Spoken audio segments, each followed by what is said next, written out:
ilu engkas riyaya kurban ana sing ngarani riyaya besaran kabeh umat Islam siap berkurban sembelewan kurban untuk dibagikan nek berkurban ojo eman-eman niatno atimu golek keberkahan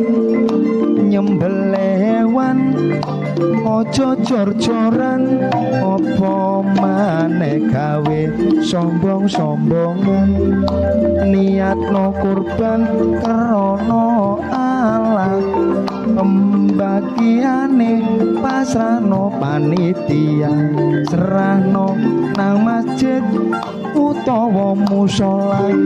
insyaallah nemoni barokah ditinggal awe-awe kurbane gedhe ganjarane